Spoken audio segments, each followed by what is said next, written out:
On hot summer days, when I was a young boy, my best friend took me to the community pool.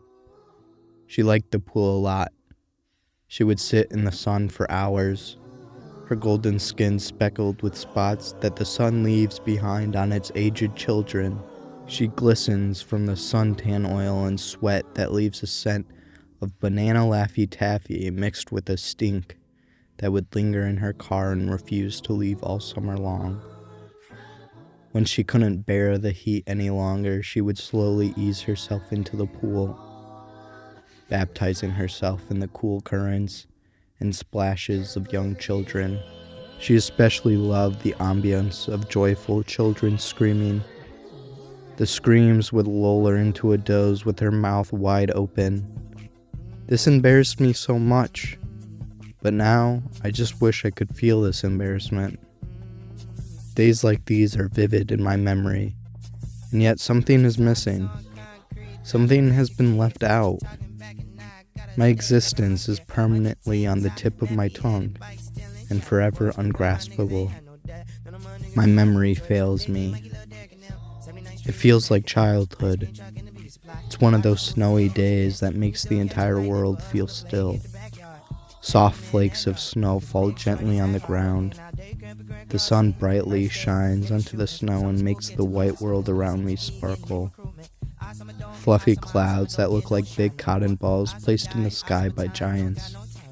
Clouds so mountainous and vast that the sky doesn't feel real. All I can do is stare in awe. Tall evergreen trees with snow that sits on their spiky needles, making their tired limbs droop closer to the ground. Fresh paw prints quickly being covered by the descending snow. The cool, brisk air makes my ears numb and my cheeks sting. I didn't mind the cold though. I enjoyed the bite in the air. It makes me feel alive. My memory fails me. It feels like 100 years ago. It's a little past blue hour. Glimpses of light make the horizon a soft grayish magenta mixed with lavender. Sounds of cicadas chirping off in some unreachable place swell in the air. Distant proof of humanity echoes in the background. It's a time of childhood when nothing really matters. I can just chase fireflies and have s'mores by the bonfire. There aren't many worries in life yet. My memory fails me. I sit in the kitchen of my best friend's house. The sound of a ticking clock fills the room. I sit on a bar stool with no backrest and lean on the cool granite countertop. My back aches from talking on the bar stool for so long. The smell of baking bread fills the room like the morning sun pouring in through the east-facing windows. I learned many things in this room. I was able to speak freely and express myself here. I gained wisdom beyond my years. The living room connected to the kitchen is where I spent many of my mornings on the weekends. The smell of paper fills my nose as I express my worries, or pretentious art critiques, or why I was upset with my mother. The room was filled with an inexplicable beauty. The brown earthy walls and the oak furniture made me feel safe, taken care of. But now, I realize it was just because of her. My memory fails me. Now days are long, but time is short. Anxiety creeps behind me, lurking in the shadows, waiting to strike. Faces that I once loved melt and reshape until I can't quite remember their original. Words spoken alter and my mind muddies what was once authentic. I don't know whether to be sad about the many losses of my life or to let my mind terraform itself so I can live with less pain.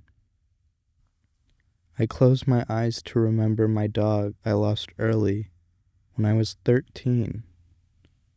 What color were her eyes? My memory fails me. The only noise that matters are the raindrops that fall on the hollow barn roof. The world is filled with a haze that makes me feel like I'm in my own fairy tale. The air is thick but dry within the barn. My nose filled with the smell of hay, dust, and grain that tickles my nose hairs. I go outside into the rain to feel the cool drops stain my clothes and wash the sins away from my skin. I walk around a fence to get into the paddock, where the wet gravel squishes and crunches beneath my feet. I go to meet the horse within her stall, her head poking out of the door, just watching the rain fall as I gently pet her large, muscular shoulders. An occasional car drives by, spraying mist out from under its wheels. Yet, I feel like she and I are the only two souls alive. My memory fails me. My best friend died early this week. Amyotrophic lateral sclerosis tore her body apart. She taught me most things I know. She inspired me with art and beauty. How long before I forget her smile? Or how her wrinkles defined her face? Or how her beautiful curly hair was gray at the roots? How long before I forget her powerful icy blue eyes? How long before my memory fails me?